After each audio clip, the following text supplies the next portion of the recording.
ಸ್ನೇಹಿತರೆ, ಇವತ್ತು ಒಂದು ಒಳ್ಳೆಯ ವಿಚಾರವನ್ನು ಹೇಳ್ತಾ ಇದ್ದೀನಿ. ಏನು ವಿಚಾರಪ್ಪ ಅಂದರೆ, ನೋಡಿ, ಆ ವಿಚಾರವನ್ನು ಹೇಳೋದಕ್ಕಿಂತ ಮುಂಚಿತವಾಗಿ ನೀವು ನನ್ನ ಯೂಟ್ಯೂಬ್ ಅಕೌಂಟನ್ನು ನನ್ನ ಪ್ರೊಫೈಲಲ್ಲಿದೆ, ಇನ್ಸ್ಟಾಗ್ರಾಮ್ ಪ್ರೊಫೈಲಲ್ಲಿ ಫಾಲೋ ಮಾಡಿ.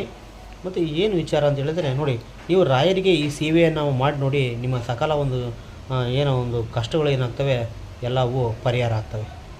ನೋಡಿ, ನೀವು ಪ್ರತಿದಿನ ಅಥವಾ ಒಂದು 7 ಅಥವಾ ಒಂದು 8 ದಿನ ನೀವು 32 ಕಾಳುಗಳನ್ನು ರಾತ್ರಿ ನೆನೆಯಿಟ್ಬಿಟ್ಟು ನೋಡಿ, ಬೆಳಿಗ್ಗೆ ನೀವು ಆ 32 ಕಡಲೆಕಾಳುಗಳನ್ನು ಆಹಾರವಾಗಿ ನೀವು ಗುರುವಾರದಂದು ರಾಯರಿಗೆ ನೀವು ಆಹಾರ ಮಾಡಿ ಹಾಕುವುದರಿಂದ ಏನಾಗುತ್ತೆ, ನಿಮ್ಮ ಕಾರ್ಯಗಳು ಸುಲಭವಾಗಿ ಅವು ಪರಿಹಾರ ಆಗ್ತವೆ ಮತ್ತು ಸುಲಭವಾಗಿ ಅವು ಸಾಗ್ತವೆ. ನೀವು ನಿಮ್ಮ ಅಂದ್ಕೊಂಡಿರ್ತಿರಲ್ಲ ಇಷ್ಟಾರ್ಥಗಳು ಅವು ನಿಮಗೆ ನೆರವೇರ್ತವೆ. ನೋಡಿ, ಈ ಕಾರ್ಯವನ್ನು ಮಾಡಿ ಮತ್ತು ಆಹಾರವನ್ನು ಹಾಕ್ಬಿಟ್ಟು ಸಂಜೆ 5:30 ಒಳಗಡೆ ನೀವು ಹಸುವಿಗೆ ಆಹಾರವಾಗಿ ನೀಡಬೇಕು. ನೀವು ಆ ಕಡಲೆಕಾಳುಗಳ ಒಂದು ಆಹಾರವನ್ನು ನೀವು ಹಸುಗಳಿಗೆ ನೀವು ಆಹಾರವಾಗಿ ನೀವು ಅದನ್ನು ಸೇವೆಯನ್ನು ಮಾಡಬೇಕಾಗುತ್ತೆ.